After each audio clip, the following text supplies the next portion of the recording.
A few days ago, I released a video about The Legend of Zelda Skyward Sword HD Remaster for Nintendo Switch, a game that's wrapped itself in a bit of controversy because of the way Nintendo is handling one of its amiibos and how it paywalls a new quality of life feature behind this rather pricey product. So this is the amiibo in question. It launches on July 16th, 2021. It's the Zelda and Loftwing amiibo, and as far as the design goes, people are really pleased with it.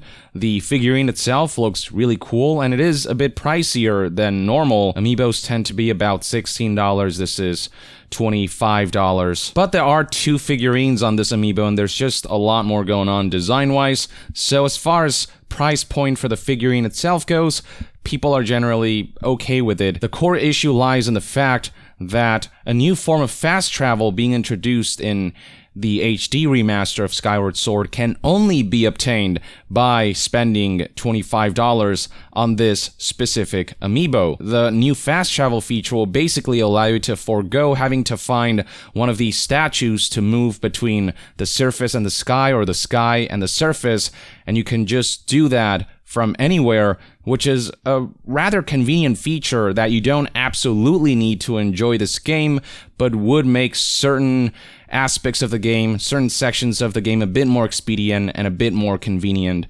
to play through. I would use this feature quite a bit. Maybe not everyone would, but there's a good amount of people who would just love to have this as an option in the game.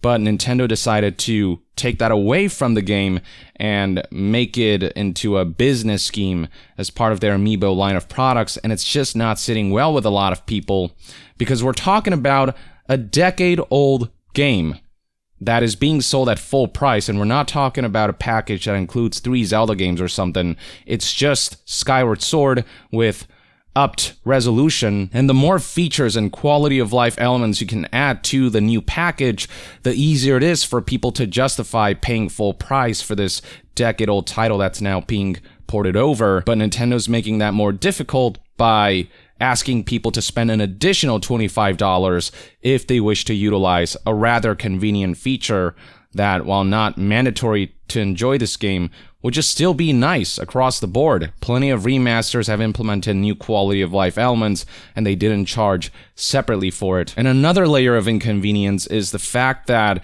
a gameplay feature is locked behind a physical product, which means that you have to carry this amiibo with you. But even beyond that, turning this into a physical product, or locking this feature behind a physical product, means that there's actually a limited supply for the feature itself. If there are no more of these amiibos out there, then you're kind of screwed unless you do this through unofficial means. And this is especially bad for amiibos, given how often demand tends to far surpass supply. And so we're seeing right here, right now, if you go to various retailers like Best Buy, that the Zelda Loftwing amiibo is completely sold out. So here's Best Buy, coming soon, pre-order sold out. Target, pre-orders have sold out. GameStop, not available. It's pretty much sold out everywhere in the US at this point, and likely across the world as well. And, well, you know what that means. Scalpers have already exploited and taken advantage of this situation to snatch up a bunch of these amiibos before your average customer can, likely through bots, among other tools, and they have listed the Zelda and Loftwing amiibo on eBay at ludicrous prices. On average, we're looking at $60 to buy these out-of-stock amiibos, and those prices go up and down depending on who you purchase it from. We're seeing some listing it for $70, and every once in a while you might see a lower price point like this one right here for $40, but this one is being auctioned off. You can see 29 bids here, 2 days left. In the final hours of this bidding session, that price point will go up.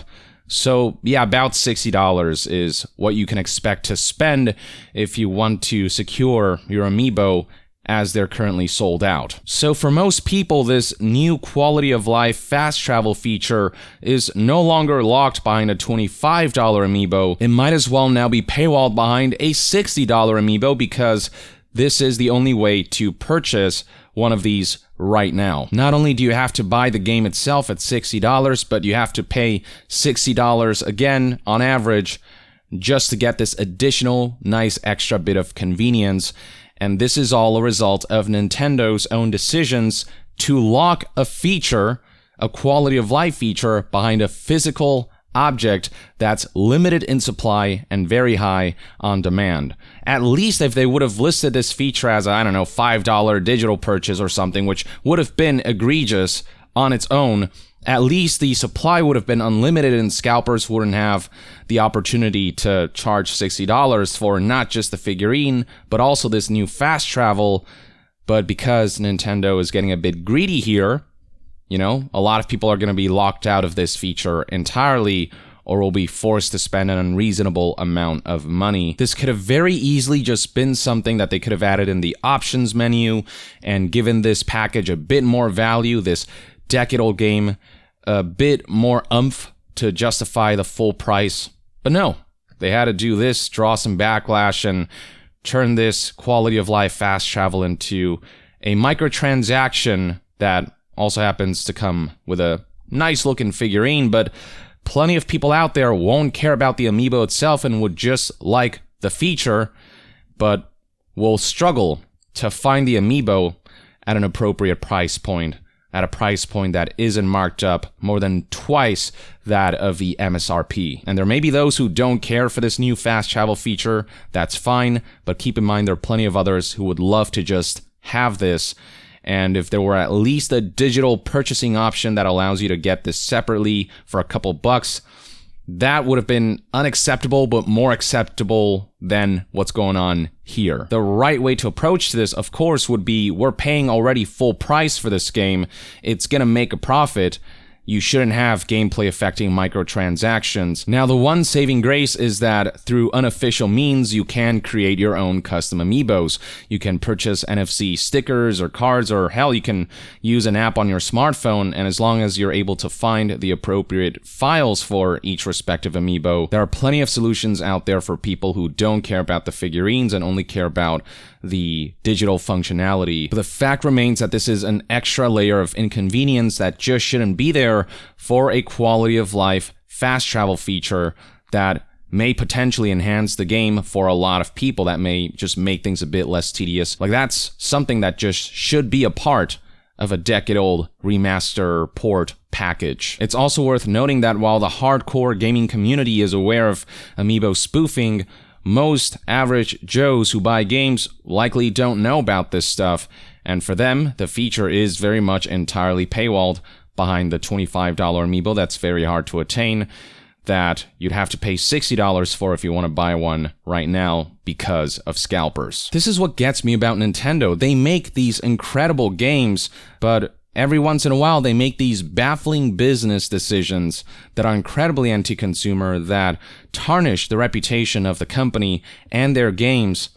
And I don't know why they do it. I don't know why fast travel couldn't have just been an in-game feature that's inherent to the remastered package, when the amiibos, when this specific amiibo, the Zelda and Loftwing amiibo, would have already been in high demand. You don't need to lock this feature behind this amiibo for you to sell a bunch of these. Like, they're going to sell out no matter what, because they look great and the supply is so limited, so people are going to rush to buy these. You're generating all this bad press and locking a feature away from a good amount of players, the majority of players likely, for no real good reason. And this looks especially bad when you consider a package like Mass Effect Legendary Edition, which is not only 3 games into one, but each one of those games received a decent amount of quality of life changes, especially Mass Effect 1. Zelda Skyward Sword HD Remaster, just one game with upped resolution and quality of life features.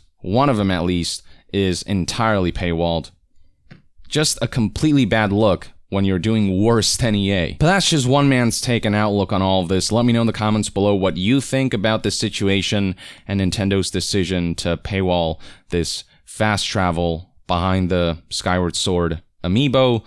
Is there's some way you can justify this, or are you in the same camp as I am, where I find this to be unacceptable? Share your thoughts in the comments below, and to be further updated on all things gaming news, reviews, and discussions, stay tuned right here on Young Yeah. I'll see you guys next time. Young out.